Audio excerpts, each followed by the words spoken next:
我35岁，是金融行业的风控经理，年薪65万，却对怀孕的妻子死守 AA 制到底。在我看来，婚姻本就是一场精准的合作，各担各的责任。怀胎生子从不是他向我索要特殊待遇的理由。她怀孕8个月，每天挤2趟公交上下班，中午在学校食堂只敢啃一碗清汤面，连个煎蛋都舍不得加。我觉得这没什么，毕竟我们各自独立，谁的钱谁花，天经地义。她要是觉得累，可以自己调整开销，没必要来指望我。我甚至为自己的理性感到骄傲。多少男人被婚姻掏空了钱包，磨平了棱角，我却守住了自己的经济底线。这是我能在风控行业站稳脚跟的根本原因。直到孩子出生那天，他递给我一叠文件，我打开看了一眼，整个人僵在原地，连呼吸都忘了。我这才明白，我所谓的理性不过是极致的自私。我用冰冷的规则亲手毁了我的婚姻，毁了那个曾经满眼是我的女人，也毁了我本该拥有的一切。临晚回来的时候，脚步声很重，像拖着1000斤重的石头，每一步都踩得人心慌。我正坐在餐桌前，吃着外卖送来的高端牛肉拉面，配上卤牛肉和冰饮，168一份，惬意得很。他看了我一眼，没说一句话，自顾自走进厨房，熟练地烧了一锅开水，下了一把挂面，连一点青菜都没放，就那么用白水煮着。我皱了皱眉，嫌他没开抽油烟机，一股面味散得到处都是。他淡淡的说了声忘了，端着一个白瓷碗走出来。他的腹部高高隆起，8个月的孕肚像个圆滚滚的气球，撑得他连坐下来都要小心翼翼。他坐到我对面，小口扒拉着清汤面，吸溜的声音不算大，却在安静的屋子里格外清晰。我用筷子挑着卤牛肉的动作顿了顿，提醒他注意餐桌礼仪，吃饭别发出声音，显得没教养。他抬头看我，嘴唇干裂，眼底带着掩不住的疲惫，说他饿了，没力气讲究这些。我用筷子指了指我的拉面，语气里带着几分不耐，说他饿了可以吃点好的，别总吃这些没营养的，回头耽误了孩子。他低下头继续吃面，说我的钱我自己花，他吃不起，他的钱要留着产检，还要攒着生孩子的费用，一分都不能乱花。我立刻纠正他，产检费我们不是说好了1人1半吗？这是我们共同的孩子，责任就该均摊，这才叫公平，才是成年人的婚姻。他的声音有些发闷，说他每天挤2趟公交，来回3个小时，站得腿都肿了，晚上躺在床上连翻身都费劲。他的手指无意识地摩挲着孕肚，指腹下是孩子轻轻的胎动。我喝了一口冰饮，语气轻飘飘地说那是他的选择，他可以打车，费用从他自己的账上出就好。我说我们婚前协议写得很清楚，个人消费各自承担，别想拿怀孕当借口打破规则。他抬眼直直地看着我，带着一丝委屈，说她怀孕了，那是她为数不多的向我流露脆弱的时刻。我瞥了一眼她的肚子，说我知道，但这不构成任何一方要求另一方无限度付出的理由。婚姻是合作，不是单方面的扶贫，更不是他肆意索取的借口。这是我的原则，理性、精确，剔除所有不必要的情感成本，绝不被任何人牵绊。我见过太多同行因为家庭琐事分心，因为老婆孩子的开销掏空积蓄，最后事业一落千丈。我绝不会重蹈覆辙。他不说话了，只是把碗里最后一点面汤都喝干净，像完成一个必须执行的任务。放下碗时，手指微微颤抖。他站起身，把碗放进水槽，说明天产检8点半，是妇幼保健院，费用是1860块，让我记得转他930块，发票他会拍给我核对。我点点头，继续吃拉面，心里很满意这种状态。婚姻就该是这样，清晰透明，没有任何糊涂账，谁也别想占谁的便宜。他转身走进卧室，没有愤怒，没有争吵，一切都像程序一样精确，连关门声都轻得几乎听不见。手机震了一下，是我妈发来的微信，说临晚怀孕辛苦，让我多担待点，别什么都跟她算得那么清。我翻了个白眼，回复说这是我们的相处模式，新时代夫妻就该讲边界感。我是做风控的，凡事都要算清楚，这是我的职业习惯，也是为了这个家好。我妈骂我自私，说我眼里只有钱，连自己的老婆孩子都舍不得疼，这辈子都成不了大事。我直接关掉手机，懒得跟她废话。她们这些旧时代的女人永远不懂边界感和契约精神，我不会被情感绑架，永远不会。第二天早上，我提前1小时起床，在跑步机上跑了5公里，冲了个澡，神清气爽。自律带来自由，这是我一直信奉的话，也是我能在风控行业做到经理的原因。林婉也起来了，在卫生间里干呕，声音听着撕心裂肺，一阵接着一阵。她孕吐反应很严重，从怀孕3个月开始就吃什么吐什么，瘦了快20斤。我洗完澡出来，她已经坐在了餐桌边，面前放着一片干巴巴的吐司，连一杯牛奶都没有。她小口小口地啃着，啃2口就停下来捂嘴，强忍着呕吐的欲望。我的早餐是营养师定制的，1份蔬菜沙拉，2个水煮蛋，1杯黑咖啡，营养均衡，精致得很。这是我对自己的投资，绝不能含糊。我坐下来提醒她孕妇该吃点有营养的，吐司没什么营养，别委屈了自己，回头影响了孩子。语气算不上关心，更像是随口的提醒，怕她身体出问题，最后还要我来承担额外费用。她说吃了也得吐，浪费钱，指尖抠着吐司边，眼神暗淡，像蒙了一层灰。我脱口而出说浪费的是她自己的钱，心疼什么？说完也觉得这话听着有点冷，但她月薪8000，在这座城市足够应付日常开销，现在这样节衣缩食，纯粹是她自己的选择，跟我没关系。她避开了刚才的话题，抬头问我今天怎么去医院，声音依旧淡淡的，没有一丝波澜。我想了想，终究还是说了句我开车送她过去，心里想着好歹是去产检，关乎孩子，别真出了什么事，最后还是我的麻烦。她立刻拒绝了，语气坚定，没有丝毫犹豫，说不用了，她自己坐公交。我有些意外，心里竟莫名升起一丝不悦。他这是在跟我赌气吗？他说我的车是我的婚前财产，使用会产生油费和折旧费，他不想欠我，也不想打破我们的 AA 制规则，语气平淡的像在说别人的事。我愣住了，这是我们刚结婚时一次争吵后他自己说的话，当时我还夸他有觉悟，是个讲道理的现代女性，懂得分寸和边界。可现在从一个怀孕8个月的女人嘴里说出来，这话听着却格外刺耳，味道全变了。我压着心里的不悦，说没必要这么上纲上线，偶尔做一次我不会跟他收钱，别这么较真，让人看了笑话。他站起身，拿起沙发上洗得发白的帆布包，里面装着产检的资料，说不了，原则就是原则，说好了 AA 就要贯彻到底，别到最后又扯出一堆麻烦伤了和气。他走到门口，手搭在门把手上，没有回头。我看着他的背影，突然觉得有点陌生。以前的他不是这样的，他会撒娇，会抱怨，会拉着我的手跟我闹脾气，我每次都能用我的逻辑和原则让他哑口无言，最后乖乖妥协。但现在他不抱怨了，不撒娇了，甚至连跟我争吵的心思都没有了。他开始用我教他的原则来对付我，用我的规矩来约束我，这让我感觉像是挥出一拳却打在了棉花上，空有一身力气却无处发泄，只剩下一种无力的烦躁。我冷冷地说随他，别迟到了，耽误了产检责任他自己担，到时候别又来跟我抱怨。他没应声，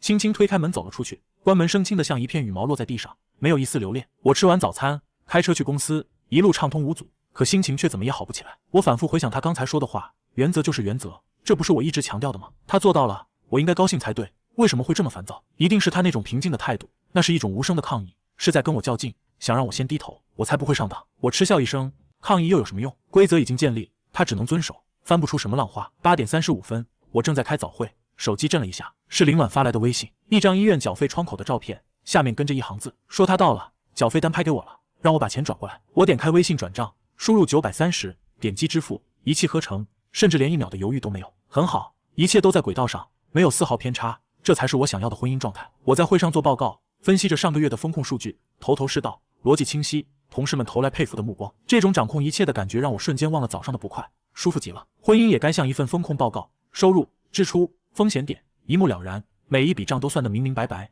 谁也别想占谁的便宜，这样才能规避所有婚姻风险，长久稳定。会议结束已经快11点，我泡了杯手冲咖啡，站在落地窗前看楼下的车水马龙，城市的繁华尽收眼底，心里满是成就感。我靠自己的努力在这座城市站稳了脚跟，拥有了别人羡慕的一切。我的人生必须按照我的规则走，不能有任何偏差。手机突然响了，是林婉打来的。我接起来，语气带着几分不耐，说我忙着呢，有什么事微信说。他的声音听起来很疲惫，甚至带着一丝颤抖，说医生让他住院观察。我的第一反应不是担心，而是又要花钱了，心里瞬间咯噔一下，脑子里已经开始盘算住院费用该怎么算，是一人一半还是算他的个人消费。他说胎心监护有点问题，医生说他儿心率不稳，胎动也比较少，需要住院观察3天，随时监测情况，怕孩子出什么事。我皱着眉问严不严重，手指无意识地敲击着桌面，脑子里全是数字，病房费、护理费、各种检查费，一笔笔加起来不是小数目。他说不知道所以才要观察，医生让他现在就办手续，押金要5000块，声音很低，带着一丝无助。我皱起眉，心里的不悦又升了上来，问他上个月的工资呢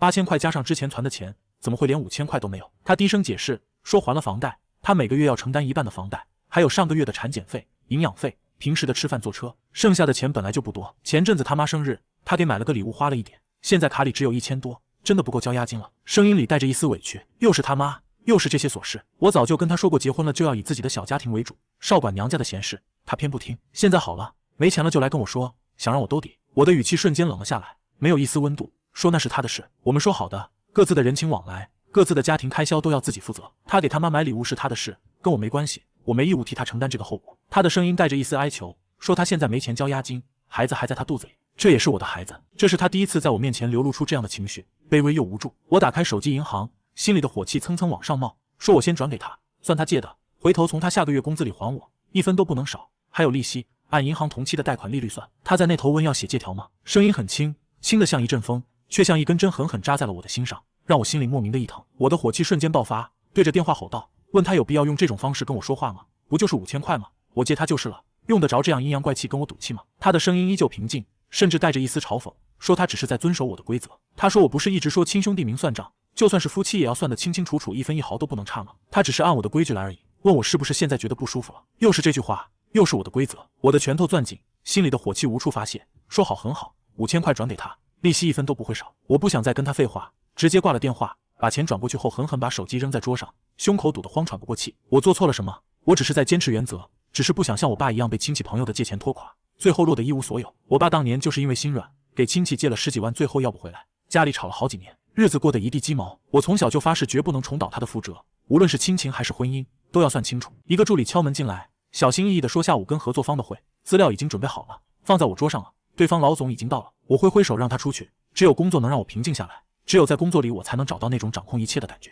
只有冰冷的数字不会背叛我。我投入到下午的会议准备中，强迫自己不再去想医院里的事，不再去想林婉的脸，把所有的精力都放在工作上。我告诉自己不要被儿女情长影响，我的重心永远是事业。下午的会很成功，我拿下了那个期待已久的合作项目。对方老总很欣赏我，晚饭时一个劲地夸我年轻有为，理性果断，是个做大事的人，以后前途无量。我喝了不少酒，心里的烦躁散了不少。回到家已经快11点，家里一片漆黑，冷冷清清的。我才想起林婉还在医院，我甚至忘了给她发一条信息问问她的情况。我从酒柜里拿出一瓶威士忌，给自己倒了一杯，酒精顺着喉咙滑下去，带来一阵灼烧感，却让我莫名的放松。我拿出手机，想看看林婉有没有发信息过来，翻了翻聊天记录，除了早上的产检费再无其他。她没有跟我说一句医院的情况，没有跟我说一句她的感受，甚至没有跟我抱怨一句住院的辛苦。朋友圈里倒是很热闹，一个大学同学在晒娃，照片里他老婆抱着刚出生的婴儿，笑得满脸幸福。他配文说老婆辛苦了，余生他来负责爱他和宝贝，一辈子绝不辜负。我嗤之以鼻，负责说得轻巧，不过是又一个被荷尔蒙冲昏头脑的人。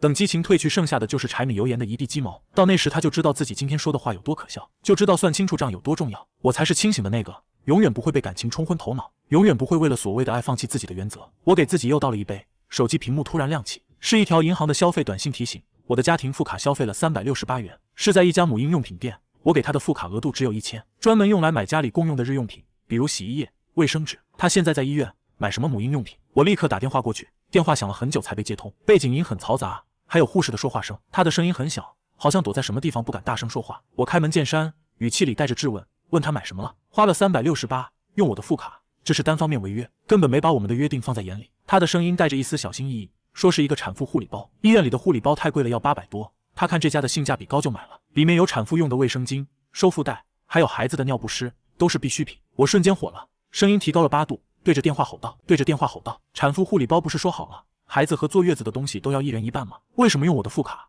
不知道跟我商量一下。他的声音带着一丝委屈，急着解释，说他没有现金了，卡里的钱交了押金，还做了胎心监护和 B 超，花了600多，剩下的钱只够买些吃的，真的不够买护理包了。他也是没办法才用的副卡。我追问他今天借的5000呢，难道1分都没剩？心里的火气越来越大，他肯定是把钱花在了别的地方，现在找借口糊弄我。他急着解释，声音都带上了哭腔，说交了押金5000，做检查花了680，中午在医院食堂吃了一碗粥花了5块，真的没剩多少了。他没骗我。我的声音越来越大，对着电话吼道，说他就该跟我商量，这是单方面违约，丝毫没有顾及他还在医院，还怀着孕，还在承受着身体的痛苦。那边沉默了，只剩下一些细微的压抑的抽泣声。他在哭，我最烦女人哭，这是最无能的武器，除了让人烦躁没有任何用处，只会让我觉得他在博取同情，想让我妥协。我继续吼，说哭什么？我说的不对吗？既然定了规则就要遵守，不然我们的婚姻和那些混乱的家庭有什么区别？他终于开口了，声音沙哑的不成样子，带着绝望和愤怒，问我368块钱就这么计较吗？他怀着我的孩子在医院里受苦，连买个护理包的钱都没有，就不能稍微体谅他一下吗？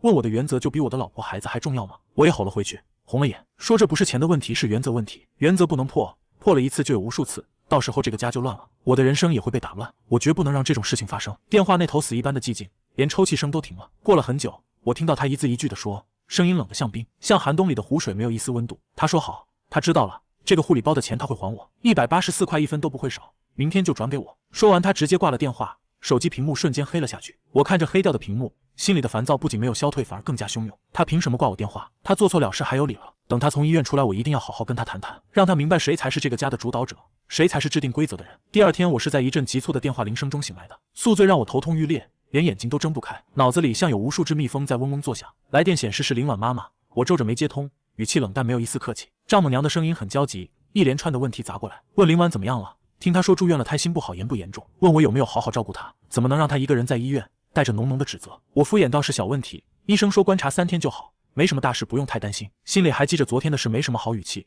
觉得他是在多管闲事。丈母娘瞬间炸了，对着电话一顿指责，语气很激动，声音都在发抖，说什么叫小问题，怀孕的事哪有小问题，问我有没有良心。他说他不是跟我说了让林婉辞职在家安心养胎，我就是不听。我年薪几十万，还差他那点工资吗？又是这种陈词滥调，我早就听腻了。我直接反问，说他辞职了谁给他钱花？他的工资是他自己的收入，用来支付他那一半的家庭开销，这是我们早就说好的，让他辞职等于断了他一半的经济来源，剩下的窟窿谁来补？难不成让我来补？我凭什么为他的选择买单？电话那头噎住了半天，说不出一句话。过了很久才气急败坏地说他是心疼林婉，一个孕妇每天上班那么辛苦还住院了，让我多关心关心他，多花点钱。我年薪几十万，多出点怎么了？又不会破产。我揉着太阳穴，耐心耗尽，说是我们的孩子，既然是我们的责任，就该一人一半，这是最基本的公平。我年薪多少跟他的开销没关系，我们有约定就要遵守，这是契约精神。说完直接挂了电话，把手机调成静音。这些人永远只会用感情说事，从来不懂理性和规则的重要性。我起床给自己冲了杯浓咖啡，刚喝了一口，手机收到一条微信，是林婉发来的，一张转账截图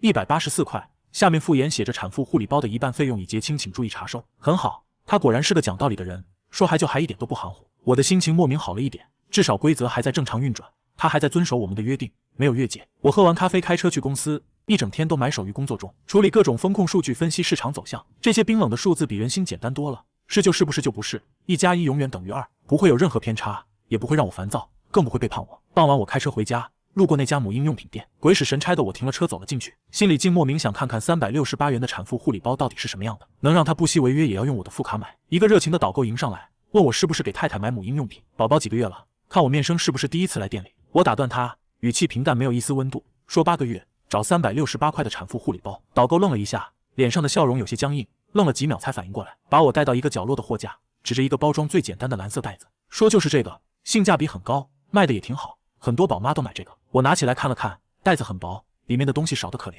几片产妇卫生巾，一个质量很差的收腹带，几包小号的尿不湿，还有一小瓶廉价的婴儿沐浴露，都是些没听过的杂牌子，摸着质感都很差，一看就是便宜货。我鬼使神差地问了一句，你们这里最好的产妇护理包呢？心里竟莫名的一酸。导购眼睛一亮，立刻把我带到最显眼的展台，指着一个包装精美的礼盒，语气充满骄傲地说这是进口的，所有东西都是纯植物提取的，对宝宝和宝妈都特别好，质量有保障，很多明星都用这款，就是价格稍微贵一点，2980。我看了看价签，2980，正好是那个廉价包的8倍多。我放下盒子，一言不发地走出母婴用品店，心里说不出是什么滋味，像堵了一块石头，沉甸甸的喘不过气，连呼吸都觉得费劲。我告诉自己这是他自己的选择，他有钱他可以买2980的，他买368的是为了省下他自己的钱，跟我没关系。可心里的不适感却越来越强烈，像一根刺扎在心里，拔不出来，碰一下就疼。我把烟头摁灭在车载烟灰缸里，发动车子，手机突然响了，是林婉打来的。我接起，语气不自觉地缓和了一点，没有了之前的冰冷。问他怎么了，医院那边情况怎么样？他的声音还是那么平静，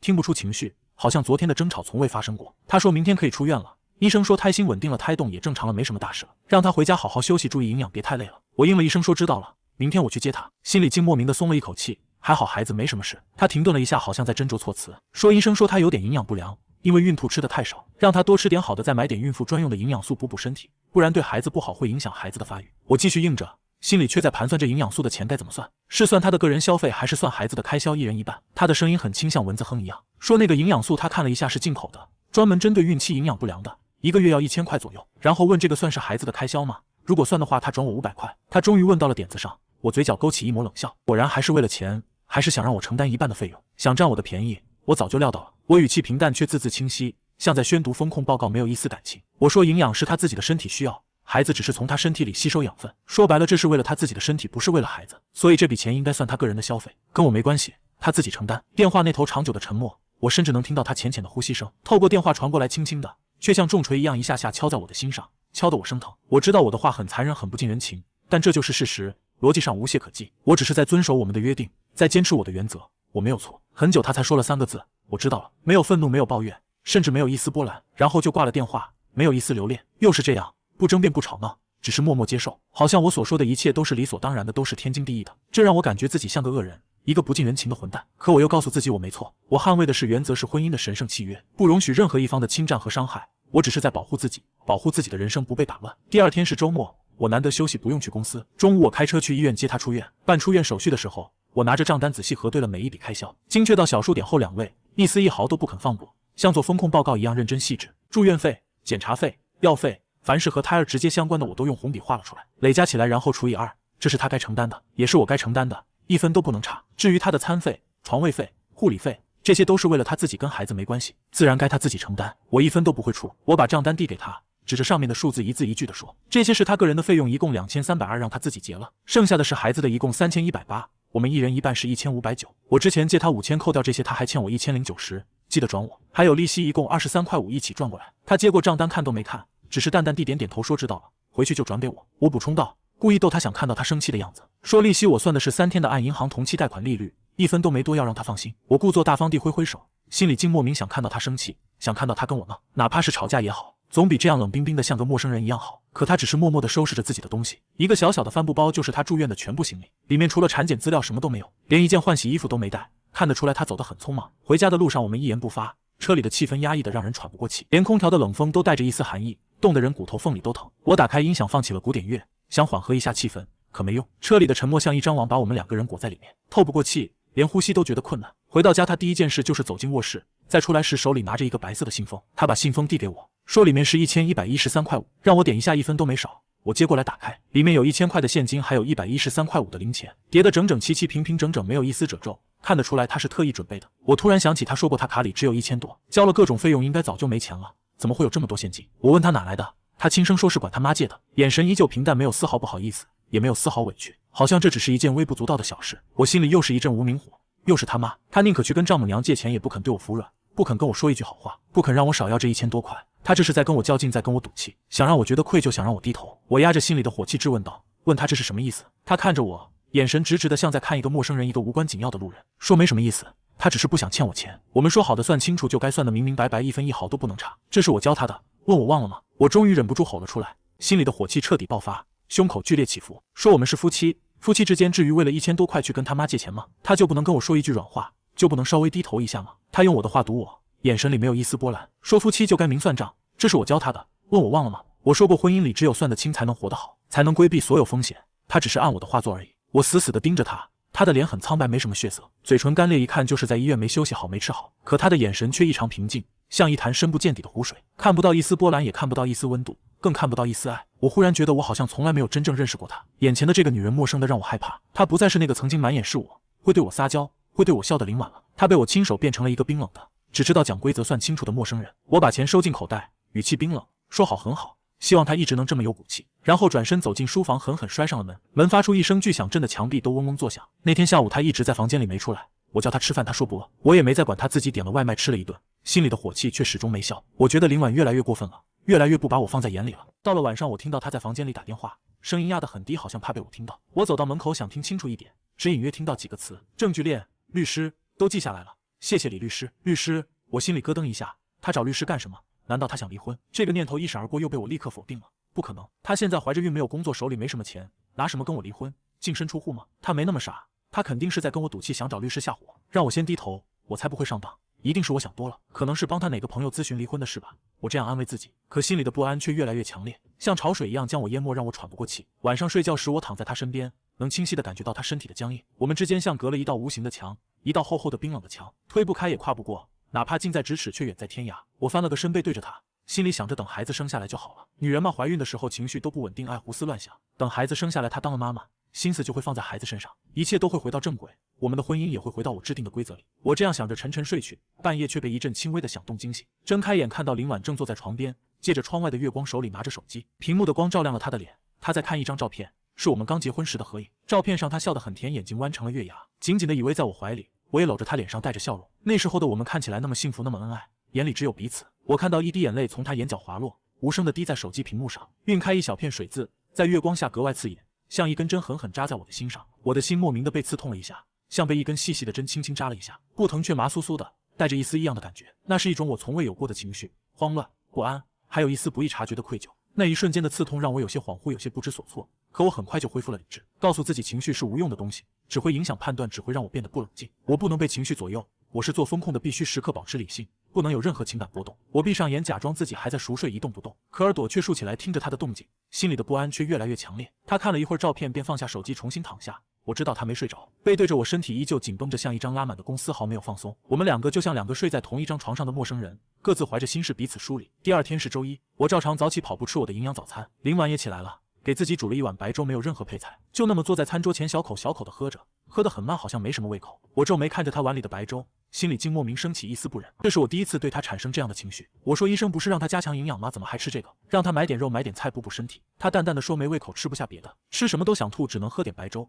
头都没抬，眼神黯淡。我的语气带着说教，像在教育下属，没有半分关心，只有冰冷的指责。说没胃口也要吃，这是为了孩子，别因为他自己耽误了孩子，到时候后悔都来不及。我告诉自己，我只是为了孩子，不是为了他。他放下勺子，抬头看我，眼神里带着一丝我看不懂的悲凉，还有一丝绝望。他问我是在关心他，还是在关心我的投资品？我愣住了一时，竟不知道该怎么回答，脑子一片空白。他扯了扯嘴角，露出一抹苦涩的笑容，那笑容看得我心里莫名的一疼。他说这个孩子对我来说不就是一项长线投资吗？一半的成本，未来可能的全额收益，比如养老，比如传宗接代，比如满足我父母的愿望，比如让我的人生更完整。然后问我是不是这么想的，我的心沉了下去，一股无名火涌上心头。他竟然把孩子说成投资品，把我们的婚姻说成交易，这是对我对孩子对我们婚姻的亵渎。我问他，在他眼里我就是这么不堪的一个人吗？我对他对这个孩子就只有利益没有一点感情吗？他反问说难道不是吗？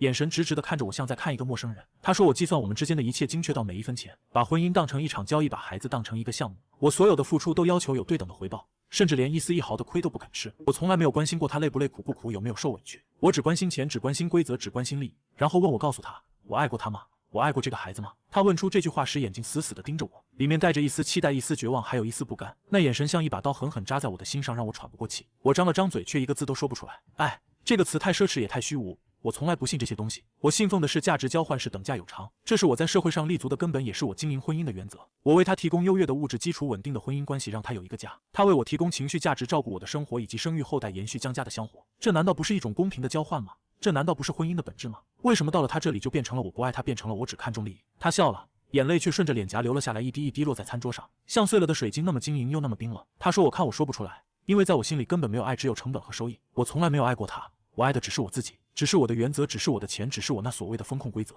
我最讨厌看到他哭，这会让我烦躁，会让我觉得自己做错了什么，会让我内心的平静被打破，会让我失去理性。我说我不想跟他讨论这种没有意义的话题，毫无价值，纯属浪费时间。我站起身，拿起西装外套，准备去公司，不想再跟他废话，不想再被他的情绪影响。说我只知道我对这个家尽到了我该尽的责任，我承担了我该承担的一切，我问心无愧，我没有对不起他，也没有对不起这个孩子。他追问说我那一半的责任吗？声音带着哭腔，身体因为哭泣而微微颤抖。他问我所谓的责任就只是出那一半的钱吗？除了钱我还做过什么？问我陪他去过一次产检吗？给他煮过一顿饭吗？在他孕吐难受的时候递过一杯水吗？在他晚上腿肿睡不着的时候帮他揉过一次腿吗？他说除了钱我什么都没做过。我毫不犹豫地回答说对，我那一半，我守住了我的底线，这就够了，总比那些不负责任的男人强。那些男人连一分钱都不肯出，还不如我。我摔门而出，门在我身后发出一声巨响，震得楼道都嗡嗡作响。我只想快点离开这个家，快点离开他，不想再看到他的眼泪，不想再听到他的质问，不想再被他影响情绪。在电梯里，我看着镜子里西装革履的自己，英俊体面，事业有成，是别人眼中的社会精英。我的人生是一部由我自己编写的无比精确的程序，不容许任何 bug 的存在。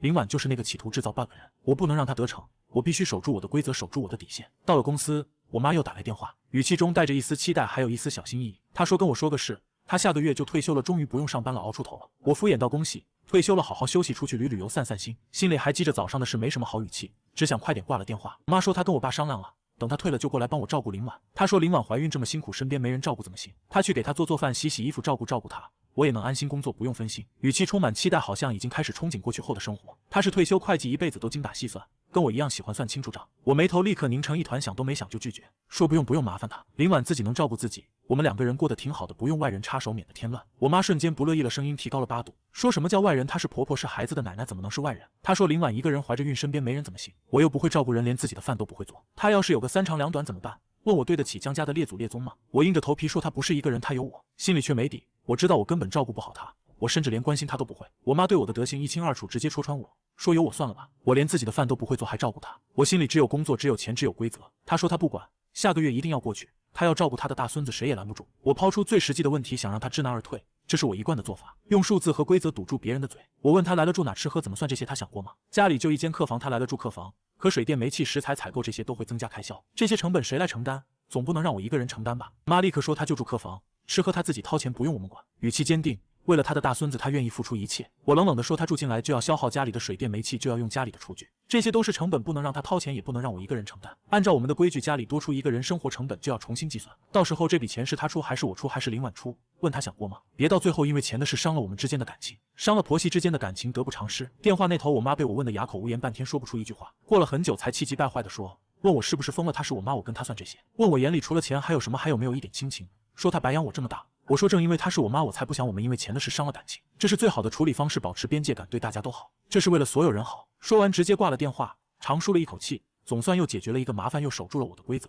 下午我收到一条快递信息，一个同城包裹，寄件人是林婉，已经放在了小区门口的快递柜。我有些奇怪，她在家有什么东西要用快递寄给我？难道是想跟我服软，送我什么东西，想跟我和好？我下班后取了快递，是一个小小的硬纸盒，很轻。我回到车里打开，里面是一枚戒指，是我的婚戒，结婚时我买的铂金的，不算太贵，但也是我的一片心意。婚后他一直戴着，每天都不离手，怎么突然寄给我了？戒指下面压着一张纸条，上面是他清秀的字迹，一笔一画写得很认真，没有一丝潦草。纸条上写着：这枚戒指是结婚时我买的，属于我的婚前财产，他只是暂时佩戴，现在物归原主。另外，关于我母亲过来照顾他的提议，他同意，但他会支付作为月嫂的全部费用，并签订正式的劳务合同，市场价12000一个月，包吃住，权责分明，避免后续因为钱的事产生矛盾。他说这是我一直强调的契约精神边界感，他只是学以致用而已。我捏着那枚冰冷的戒指，手心都在冒汗，纸条上的字像一根根针刺的我眼睛生疼。物归原主，签订劳务合同，12000一个月，他这是在干什么？向我示威吗？用我教他的方式来打我的脸吗？他以为这样就能激怒我，就能让我低头吗？我发动车子引擎，发出一声咆哮，一路疾驰回家，心里的火气熊熊燃烧，几乎要将我吞噬。我必须跟他谈谈，必须让他明白谁才是这个家的主导者，谁才是制定规则的人。他休想骑在我的头上，休想打破我的规则。我推开门，他正坐在沙发上，盖着一条薄毯在看育儿书，神情专注，仿佛什么都没发生过，仿佛那个寄快递给我的人不是他，仿佛那枚婚戒对他来说毫无意义。我把那个装着戒指的盒子重重地扔在茶几上，发出砰的一声巨响，茶几上的水杯都震得晃了晃，水洒了出来，落在茶几上像一滴眼泪。他吓了一跳，抬起头看我，眼神里没有丝毫惊讶，只有平静，像一潭死水。他说我回来了。我指着盒子厉声问道，声音因为愤怒而沙哑，几乎要破音。我问他什么意思，把婚戒寄给我，还说要跟我妈签劳务合同，问他到底想干什么，想跟我赌气到什么时候，是不是想让我低头？他和上书语气依旧平静，没有一丝波澜，说是字面意思，这戒指是我买的，是我的婚前财产，他不该占有，物归原主，天经地义。这是我教他的，要分清你的和我的，不能有任何糊涂账。至于我母亲过来照顾他签劳务合同，是为了权责分明，避免后续因为钱的事产生矛盾，这不是我一直强调的吗？契约精神边界感，亲兄弟明算账，他只是学以致用而已。问我是不是现在觉得不舒服了？我吼道，说我是她丈夫，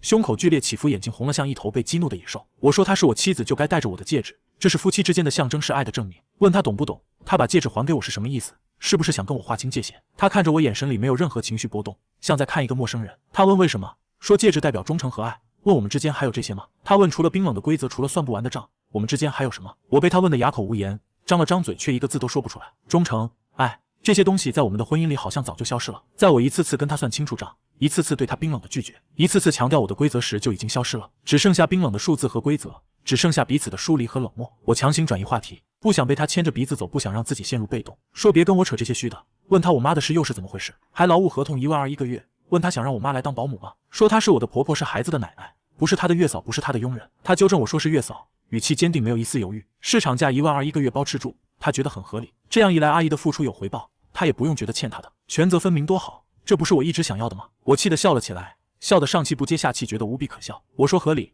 那是我妈，是她老公的妈，是孩子的亲奶奶，让她来照顾还要给她开工资。问她让我妈老脸往哪搁，让别人怎么看我们？说我们不孝，说我们把婆婆当保姆，说我们江家没人情味。我以为我搬出孝道这张牌他会退缩，会犹豫，没想到他根本不接招，反而拿出了备用方案，语气依旧平静。他说他妈那边也是一样，如果我母亲觉得不妥，他可以从外面请专业的金牌月嫂，价格更高，18000一个月，专业度更高，也更省心，不用麻烦阿姨。然后问我选哪一个，我感觉一拳打在了棉花上，所有的愤怒，所有的逻辑在他面前都失去了作用，因为他用的正是我教给他的那套逻辑，剔除所有感情，只讲交易，只讲规则，只讲权责分明，只讲算清楚账。我制定的规则最后却成了他对付我的武器，我亲手打造的牢笼最后却困住了我自己，这真是天大的笑话，可笑又可悲。我的声音有些疲惫，心里的火气好像被一盆冷水浇灭了，只剩下无尽的无力，还有一丝不易察觉的恐慌。我问他非要这样吗？我们之间一定要算得这么清楚吗？一定要把彼此逼到这个地步吗？一定要把这段婚姻变成一场冰冷的交易吗？他站起身走到我面前，挺着大肚子，微微仰着头看我，我不得不后退一步才能看清他的脸，他的脸上没有一丝表情。他说不然呢？他说是我让他明白的，婚姻里只有算得清才能活得好，感情是这个世界上最靠不住的东西，说变就变，今天爱你，明天可能就不爱了，只有握在手里的钱和白纸黑字的合同才是最真实的，才是最可靠的，才不会背叛自己。他说这是我教他的，问我忘了吗？他说完转身走进书房，拿出了一份打印好的文件递给我，他说这是他草拟的家庭育儿服务合同，让我先看一下，里面写清楚了服务内容、服务时间、薪酬标准、权责范围，还有违约条款，如果我母亲同意就签字正式生效，一式3份我，他阿姨各执1份，免得后续产生矛盾说不清楚。我看着那份文件，标题是黑体加粗的格外刺眼，下面一条条罗列着细致入微，连每天做几顿饭、做什么菜、洗几件衣服、几点起床、几点休息都写得清清楚楚，专业的像一份商业合同，比我跟合作方签的风控合同还要细致，还要严谨。我的手开始发抖，不是气的，是怕的。我第一次感觉到事情正在脱离我的掌控，朝着我无法预料的方向发展。林婉这个我以为被我拿捏的死死的女人，这个我以为柔弱的需要我保护的女人，她好像早就变了，变得我完全不认识了，变得陌生，变得可怕，变得像我一样只讲规则不讲感情。手机突然响了，是我妈打来的。我按下免提，想让她听听林婉的荒唐想法，让她来劝劝林婉，让她来阻止这场闹剧。我觉得只有我妈能让林婉回头。我妈的声音听起来很高兴，充满了期待，丝毫没有生气。她说她想好了要过去，林婉都跟她说了，还给她开工资那1个月12000。她说这孩子就是太懂事了，怕他辛苦，怕他贴钱，还跟他签合同，真是个好孩子，比我懂事多了。我急着解释，想告诉他，林婉这是在跟我赌气，是在示威，是在打我的脸，这不是他的真心话。我妈根本不听我的解释，语气坚定，像吃了秤砣铁了心，说他不管，反正下个月一定要过去，他要照顾他大孙子，谁也拦不住。他还说那个合同林婉说让他跟我签，让我赶紧弄好，他可不想落下画笔，说他占我们小两口的便宜，签了合同大家都放心，也不用因为钱的事闹得不愉快。他说这多好，还是林婉想的周到。电话挂了，我呆呆地站在原地，手里那份合同此刻变得无比烫手，像一块烧红的烙铁，烫得我手心生疼，也烫得我心尖生疼。林婉从我身边走过，拿起了桌上的育儿书，轻描淡写地说，看来阿姨没什么意见，那这件事就这么定了。然后说，对了，明天我们是不是该谈谈阿姨住进来以后新增的生活费该如何分摊了？水电煤气食材采购这些都要重新计算，按人头分摊才公平，这是我教她的。我一夜没睡好，梦里全是各种合同和账单，密密麻麻的数字像蚂蚁一样爬满了我的整个世界。我妈的脸、林婉的脸交替出现在梦里，他们都在用我的逻辑对我进行审判，说我自私，说我冷漠，说我眼里只有钱没有感情没有人性。早上起来我眼下一片青黑，精神萎靡，像被抽走了所有的力气。林婉倒是精神很好，在厨房里给自己热牛奶、烤面包，还煎了一个鸡蛋，看起来比平时多了一点胃口。她的肚子越来越大，行动也越来越不方便，却依旧什么都自己做，从不肯让我帮忙，也从不肯跟我开口。我喝着黑咖啡，强迫自己进入工作状态，把这件事当成一个风控项目来处理，必须算清楚，不能有任何糊涂账。我说关于阿姨住进来的费用问题，我们今天就谈清楚吧，免得后续产生矛盾。我说可以这样算，家里的固定开销，比如房贷、物业费，我们照旧一人一半，这个不变，按之前的约定来。变动开销，比如水电煤气食材采购，按人头算，我们3个人，我承担1/3，他承担1/3，阿姨的由他负责，因为阿姨是为他服务的，是他请过来的月嫂，所以阿姨的开销理应由他承担，这是最公平的，也是最符合逻辑的。我说完看着他，这是我能想到的最公平的方案，既遵守了我们的约定，又符合逻辑，他应该没有理由拒绝，也没有理由反驳。他想都没想就拒绝了，语气坚定，没有丝毫犹豫，连一秒的思考都没有。我皱起眉，心里的不悦又升了上来，他又在跟我较劲，又在故意找事。我问为什么，说这个方案很公平，没有任何问题。问他还有什么不满意的，到底想怎么样？他看着我一字一句地说，眼神坚定，像一个在法庭上据理力争的律师。他说阿姨是来照顾孕妇和新生儿的，他服务的对象是他和我们的孩子，不仅仅是他一个人，所以阿姨的那份开销理应算在育儿成本里，而我们说好的育儿成本一人一半，所以阿姨产生的额外生活费，我们应该平摊，一人承担一半，这才叫公平，这才符合我们的约定。问我觉得他说的对吗？我的大脑飞速运转，试图找出他逻辑里的漏洞，试图反驳他，可我失败了。他说的对，从育儿成本这个角度来说，他的话完全成立，无懈可击，我根本找不到反驳的理由，也找不到拒绝的借口。我感觉自己又输了一阵，这种感觉糟透了。我曾经引以为傲的理性，曾经让我无往不利的逻辑，曾经让我在风控行业站稳脚跟的规则，现在成了束缚我自己的枷锁，成了林婉对付我的武器。我亲手打造的牢笼，最后困住了我自己；我亲手制定的规则，最后却成了审判我的罪证。我从牙缝里挤出一个字，说好，心里充满了不甘，却又无可奈何。我不得不承认他说的对，我只能答应，就按他说的办。阿姨的生活费我们平摊，一人一半，一分都不能差。我去公司一整天都心神不宁，注意力不集中，连开会都走神，脑子里全是林婉的脸，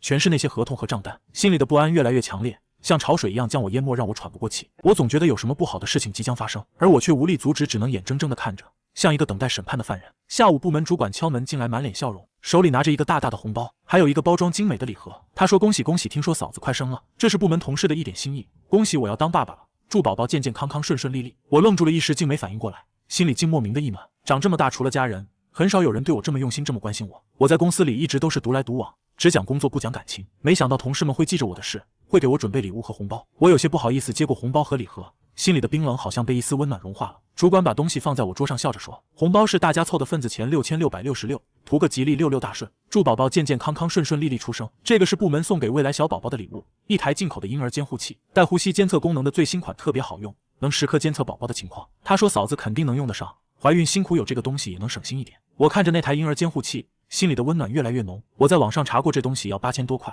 加上红包，这一下就多出来15000多的资产。可这份温暖只持续了一瞬间，就被我骨子里的理性和规则取代。我心里开始盘算，这笔钱和物是给孩子的，不是给我和林婉的，那么它就属于育儿资产。按照我们的 AA 制原则，这笔资产的归属权也应该是一人一半，理所应当他应该转我一半的钱，7833块，一分都不能差。我越想越觉得有道理，这是遵守规则，这是公平，没有任何问题。我不能因为一时的温暖就打破我的原则。我是做风控的，必须时刻保持理性，不能被感情左右。晚上回到家，我把红包和监护器放在林婉面前，语气平淡，没有一丝温度，把那丝温暖彻底隐藏起来。我说这是我同事送的，给孩子的，不是给我们的。他看了一眼，没什么表情，只是淡淡地点点头，说知道了，谢谢。我告诉他，他会收好的，等孩子出生了给他用。我看着他一字一句地说，像在宣读风控报告，没有一丝感情。我说红包6666，监护器我查了，价值8800块，总共是15466元。这笔钱属于我们共同的育儿基金，我们一人一半，所以他需要转我7733块钱，记得转我，明天之前转过来。我说完，等着他的反应。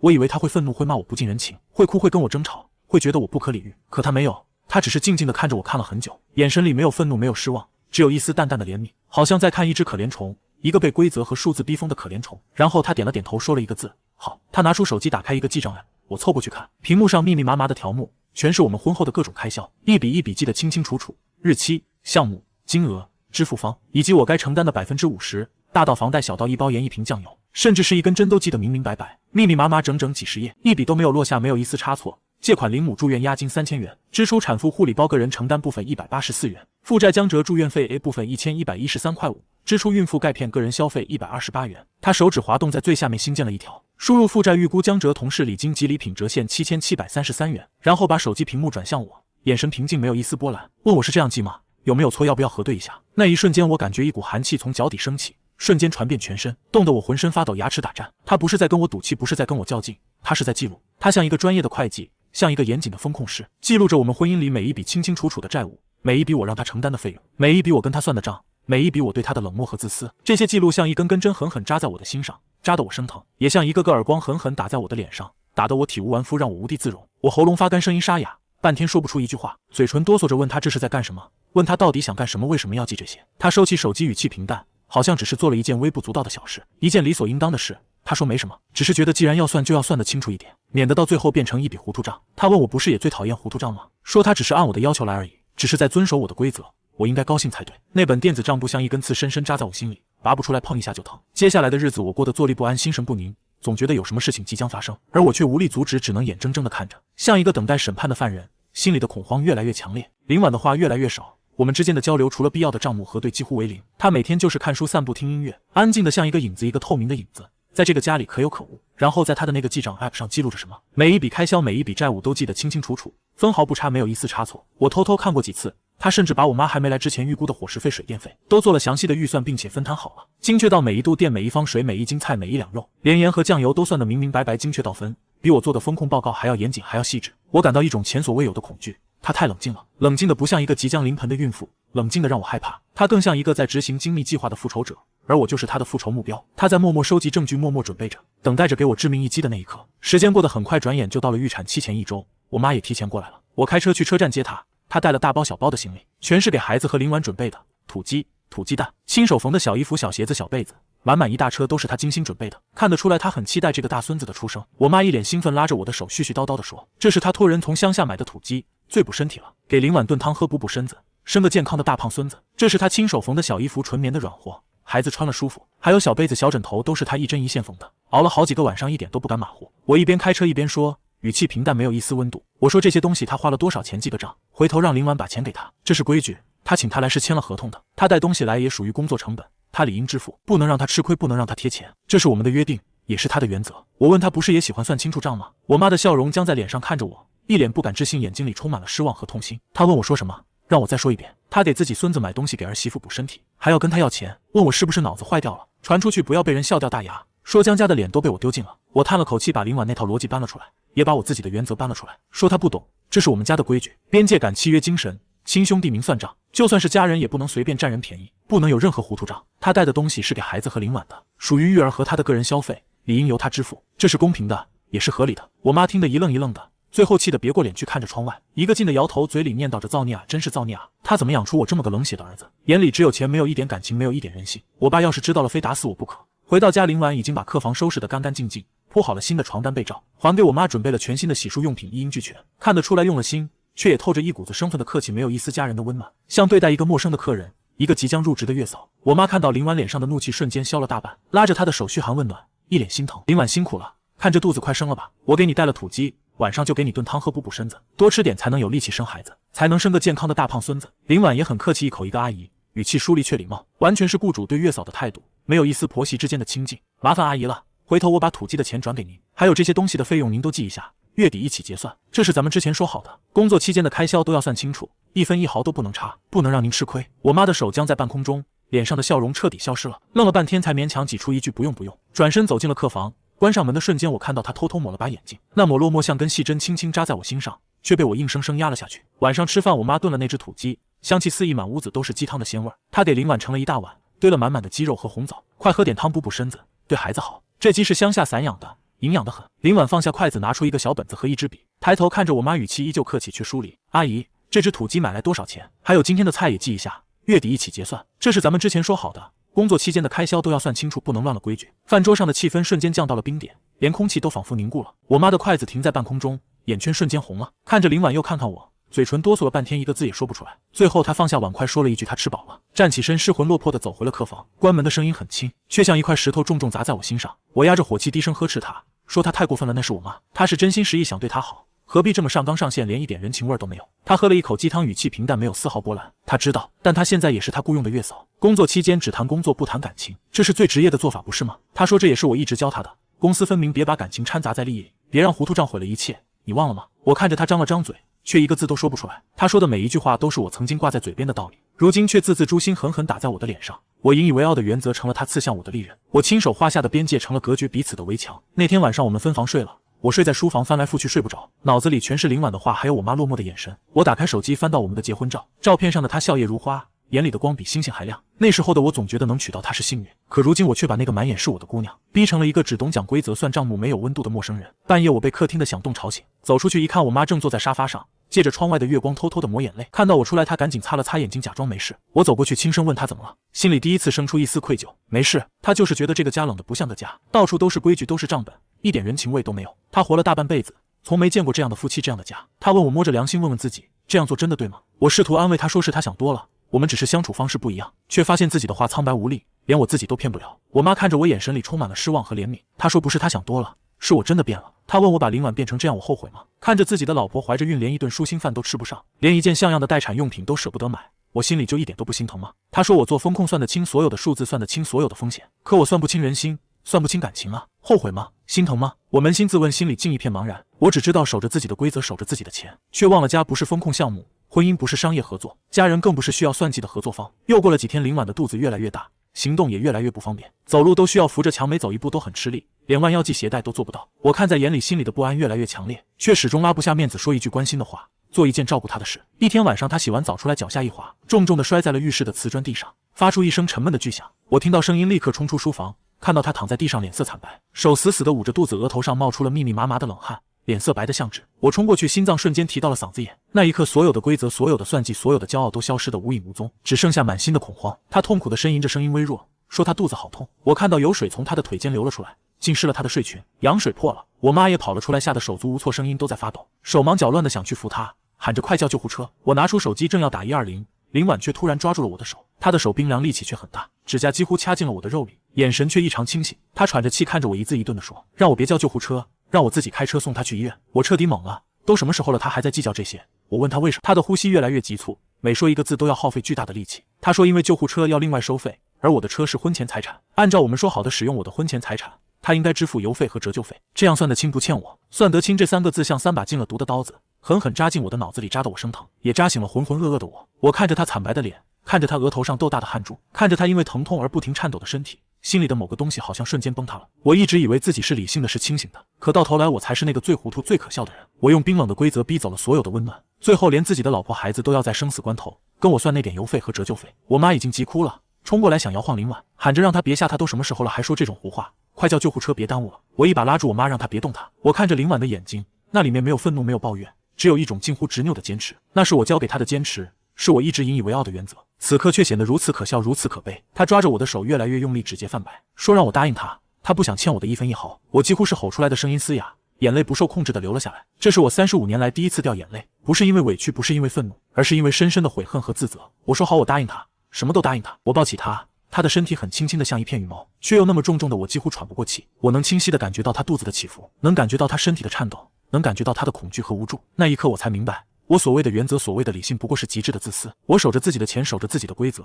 却丢了最珍贵的东西。我抱着她冲向电梯，冲向地下车库。我妈在后面哭喊着，拿着待产包和各种证件，手忙脚乱地跟着，嘴里反复念叨着慢点慢点，小心点。我把林婉放在副驾驶座，小心翼翼地给她系上安全带。她的手一直死死地抓着座椅的扶手，指节泛白，脸上写满了痛苦。我发动车子，一脚油门踩到底，车子像离弦的箭一样冲出地库。夜色深沉，马路上的路灯拉出长长的光影，像一道道泪痕。我什么都顾不上了，什么交通规则，什么扣分罚款，什么油费折旧费，都成了无关紧要的小事。我只想快点到医院，快点让他脱离危险，只想让他和孩子都平平安安。他靠在椅背上断断续续地说，让导航走高架路程最短，那边不堵车省油。我猛地一捶方向盘，车子发出一声刺耳的鸣笛，在寂静的夜里格外响亮。我冲他吼道，声音里带着哭腔，让他闭嘴，什么油费什么折旧费都不重要，我只要他和孩子平安。我说对不起，对不起，这是我第一次跟他说对不起，迟到了太久的对不起。他真的闭嘴了，只是把头转向窗外，无声的流泪，眼泪顺着脸颊滑落，滴在衣服上，晕开一小片水渍。我从后视镜里看到我妈在后座捂着嘴哭得浑身发抖。这个车里充满了压抑的哭声和我狂躁的心跳，每一声都像是对我的审判。我开得很快，一路闯了好几个红灯，平时需要20分钟的路程，我只用了10分钟就到了。到了是妇幼保健院的急诊室，我抱着林婉冲进去，声音嘶哑地喊着医生护士快，说我太太要生了，她羊水破了。一群医生护士立刻冲了出来，推着担架床把林婉放上去，快速推进了急诊室。一个护士拦住我说，家属先去办手续交押金。又是这句话，又是押金。我妈赶紧把钱包拿出来，手忙脚乱地翻着，说多少钱她这里有。我拿出我的银行卡塞给护士，语气坚定，说刷我的多少都刷我的，所有的费用都算我的，不用算她的，不用 AA， 全部我来出。我妈看着我一脸意外，眼里却带着一丝欣慰。我把她推向缴费窗口，自己则守在急诊室门口，浑身都是汗。刚才抱林婉的时候，她身上的羊水如湿了我大片的衬衫，黏腻温热，带着一股淡淡的腥气，却让我无比清醒。我的腿有些发软，靠在冰冷的墙壁上，才发现自己一直在抖，从手到脚，从身体到心脏，止不住的抖。我看着急诊室紧闭的门，心里只有一个念头，一定要平安，林婉和孩子一定要平平安安。我妈很快办好了手续跑过来，递给我单据和银行卡，说交了2万，问够不够，不够她再去取多少都够。我接过来看也没看就揣进口袋，眼睛死死地盯着急诊室的门。那扇门像一道生死线，隔开了我和他，也隔开了我曾经的荒唐和未来的希望。急诊室的门开了，一个医生走出来，摘下口罩，看着我，问我是不是林婉的家属。我赶紧站直身体，心脏狂跳，几乎要跳出嗓子眼，说我是她丈夫。医生的语气很严肃，说产妇情况不太好，有早产迹象，宫口已经开了2指，胎心也有些不稳，而且她孕期营养不良，身体比较虚弱，产力不足。他说现在必须马上转到产科静待产室，让我们做好准备，可能会有各种突发情况，必要的时候需要剖宫产。医生说完又匆匆走了进去。很快林婉被推了出来，她躺在病床上，闭着眼睛，眉头紧锁，脸色白得像一张纸，没有半点血色，连嘴唇都是惨白的。我跟在推车旁边，一步也不敢离开，想去握她的手却又不敢，怕惊扰了她，怕她再次说出那些算钱的话，怕自己再次被那冰冷的规则刺得生疼。我只能默默地跟着，一遍遍地在心里说，对不起林婉，我错了，我真的错了，你一定要平安。我看到她的嘴唇在动，轻轻的几乎看不见。我俯下身，把耳朵贴在她的嘴边，听到她用微弱的像蚊子一样的声音说，刚才的押金记在账上，他会还我。在账上这4个字像魔咒一样在我脑子里反复盘旋，挥之不去。我知道他不是在计较，而是被我伤得太深了，深到连生死关头都不敢再相信我，深到只想用这样的方式保持最后一点尊严，不欠我一分一毫。是我把他逼得太紧了，是我亲手毁了他对我的所有期待，毁了我们之间所有的温暖。我妈推了我一把，把我从混沌中拉了回来，让我快跟过去，医生肯定还有话要交代，让我好好守着他。我跟着我妈走到产科的等候区，这里已经有几家家属在等着了，每个人脸上都写满了焦急和期待，有人来回踱步，有人双手合十祈祷，有人低声安慰着身边的人，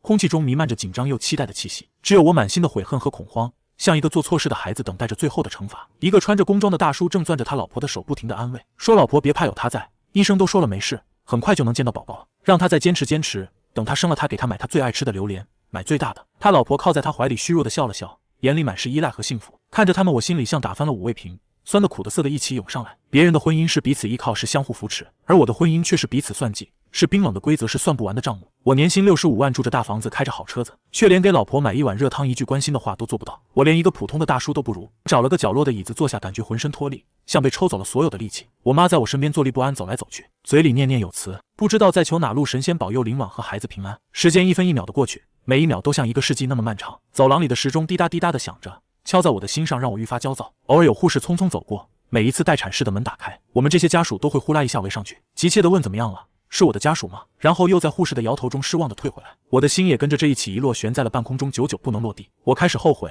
后悔自己的偏执，后悔自己的自私，后悔没有好好照顾他，后悔没有对他说过一句暖心的话。如果时间能重来，我一定不会再守着那些冰冷的规则，我一定会好好疼他，好好照顾他，把所有的温暖都给他。1个小时后，一个护士拿着一个文件夹走出来，喊道，林婉的家属。我和我妈立刻冲了过去，心脏几乎要跳出嗓子眼。护士面无表情地说，产妇宫缩无力，产程进展非常缓慢，这样下去对胎儿和产妇都有很大危险，胎儿可能会出现宫内缺氧。他说他们建议立刻转为剖宫产，让我们商量一下，尽快做决定，时间不等人。我妈脸色一白，声音都在发抖，问剖腹产那不是要动刀子吗？危险吗？对大人孩子有影响吗？问医生能不能再等等，顺产对孩子好啊。护士说任何手术都有风险，但目前来看剖宫产是最安全的选择，能最大程度保证大人和孩子的安全。把文件夹打开递给我，说这是手术同意书，让我们看一下，没问题就签字。另外剖宫产的费用比顺产要高出1万2左右，还有术后的镇痛泵是自费的1800，效果很好，能减轻产妇的痛苦。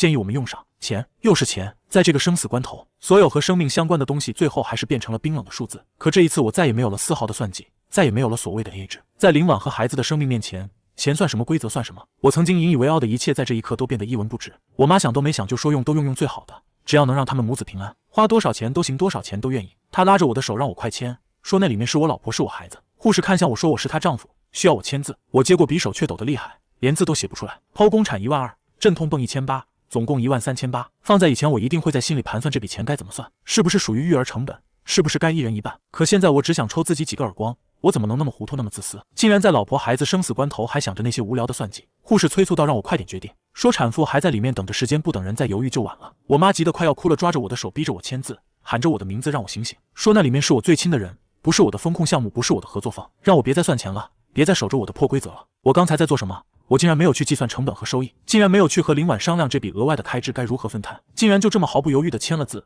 还主动承担了所有费用。这不像我，这完全违背了我35年来坚守的所有原则。可我却一点都不后悔，反而觉得这是我这辈子做过的最正确的决定。我妈在我身边坐下，声音沙哑，带着哭腔，说我总算干了件人事。她说她真怕我连这个钱都要跟林婉算，真怕我到最后连一点人性都没有了。她说儿子，你早该醒醒了，家不是算账的地方，是藏爱的地方啊。我没有说话，因为我妈说对了。刚才在我拿起笔的那一刻，我真的有那么一瞬间想到了算账，想到了一人一半，想到了那6900块。现在想来，我觉得自己很可笑也很可怕。我竟然被那些冰冷的数字和规则蒙蔽了双眼，失去了人心，失去了爱一个人的能力。等候区里，刚才那个工装大叔突然欢呼起来，原来他老婆生了是个大胖小子，7斤6两。他冲进产房，抱着他老婆，哭得像个孩子，嘴里反复说着老婆你辛苦了，谢谢你，谢谢你给他生了个大胖小子，以后他一定好好对他，好好照顾他们娘俩。看着他们一家人幸福的样子，我心里的悔恨更浓了。我曾经也有过这样的机会，有过一个满眼是我的老婆，有过一个即将到来的孩子，可我却亲手把这份幸福推得越来越远。时间又过去了2个小时，这2个小时里，我的脑子反复回放着我和林婉从认识到现在的点点滴滴。我们是在朋友的聚会上认识的，